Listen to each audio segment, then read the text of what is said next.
खिड़की के पास खड़ी होकर सिमरन सोच रही थी कि भाई दूज आने वाली है, पर इस बार ना तो माँ ने फोन करके भैया के आने की बात कही और ना ही मुझे आने को बोला। ऐसा कैसे हो सकता है? हे भगवान, बस ठीक हो सब कुछ। अपनी सास से बोली, माँ जी मुझे बहुत डर लग रहा है। पता नहीं क्या हो गया, मुझे कैसे भूल गए इस बार।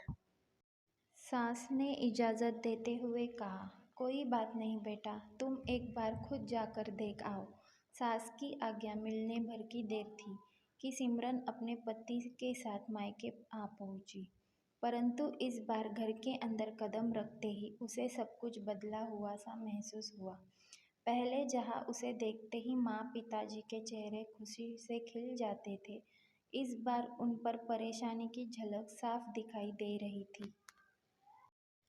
पहले भाभी उसे देखते ही दौड़ी चली आती और प्यार से गले लगा लेती थी, पर इस बार दूर से ही एक हल्की सी मुस्कान दे डाली। भैया भी ज़्यादा खुश नहीं दिखे। सिमरन ने जैसे तैसे एक रात बिताई, परंतु अगले दिन जैसे ही उसके पति उसे मायके छोड़ वापस गए, उसने अपनी माँ से बात की। तब उन्होंने बताया, इस बार कोरोना के चलते भैया का काम बिल्कुल बंद हो गया, ऊपर से और समस्याएं। बस इसी वजह से तेरे भैया को तेरे घर भी ना भेज सकी। सिमरन बोली, कोई बात नहीं माँ, ये मुश्किल दिन भी जल्दी निकल जाएंगे, आप चिंता मत करो। शाम को भैया भाभी आपस में बात कर रहे थे, जो सिमरन ने सुन ली। भैया बोल रहे थे, पहले ही घर चलाना इतना मुश्किल हो रहा था, ऊपर से बेटे की कॉलेज की फीस। परसों भाई दूज है, सिमरन को भी कुछ देना पड़ेगा। भाभी बोली, कोई बात नहीं, आप चिंता ना करें, ये मेरी चूड़ियाँ बहुत पुरानी हो गई है, इन्हें बेचकर जो पैसे आएंगे उससे सिमरन दीदी को त्योहार भी दे देंगे और कॉलेज की फीस भी भर देंगे। सिमरन को यह सब सुनकर बहुत बुरा लगा। भैया भाभी ये क्या बातें कर रहे हैं? क्या मैं यहाँ उनको तंग करके कुछ लेने के लिए ही आती हूँ? वह अपने कमरे में आ गई। तभी उसे याद आया कि शादी से पहले कुछ समय पहले जब वो नौकरी करती थी तो उसने बड़े शौक से अपनी पहली तनख्वाह लाकर पापा को दी थी। तब पापा ने कहा था, ये पैसे अपने पास ही रख ले बेटा, मुश्किल वक्त में काम आएंगे। इसके बाद वो हर महीने अपनी सारी तनख्वाह बैंकों में जमा करवाती रही। शादी के बाद जब भी मायके आई तो माँ ने उससे पैसे निकलवाने को कहा, पर सिमरन ने हर बार कह देती कि अभी मुझे ज़रूरत नहीं, पर आज उन पैसों की उसके परिवार को ज़रूरत है।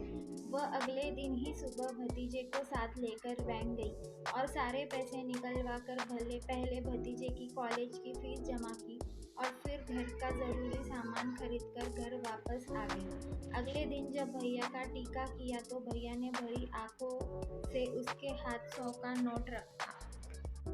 सिमरन मना करने लगी तो भैया बोले, ये तो शगुन है पगली, मना मत करना। सिमरन बोली, भैया बेटियां मायके शगुन के नाम पर कुछ लेने नहीं, बल्कि अपने माँ बाप की अच्छी सेहत की कामना करने, भैया भाभी को माँ बाप की सेवा करते देख ढेरों दुआएं देने और बड़े होते भतीजे भतीजों की नज़र उतारने आती है।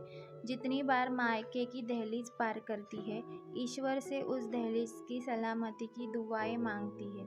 जब मुझे देख माँ पापा के चेहरे पर रौनक आ जाती है, भाभी दौड़कर गले लगाती है, आप लाड़ लड़ाते हो, मुझे मेरा शगुन मिल जाता है। अगले दिन सिमरन ने मायके से विदा लेकर ससुराल जाने के लिए जैसे ही दहलीज के पार कदम रखा कि भैया का फ़ोन बज उठा। उन्हें अपने व्यापार के लिए बहुत बड़ा ऑर्डर मिला था। वे सोचने लगे, सचमुच बहन बेटियां मायके कुछ लेने नहीं बल्कि अपनी बेशकीमती दुआएं देने आती है। जब वे घर की दहलीज पार कर अंदर आती है तो बरकत भी अपने आप भीतर चली आती है।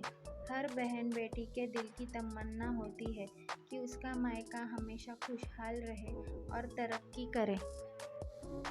मायके की खुशहाली देख उसके अंदर एक अलग ही ताकत भर जाती है, जिससे उसके अपने जीवन में पेश आने वाली मुश्किलों को वो डटकर सामना कर पाती है। भैया की आंखों से खुशी के आंसू बहने लगे।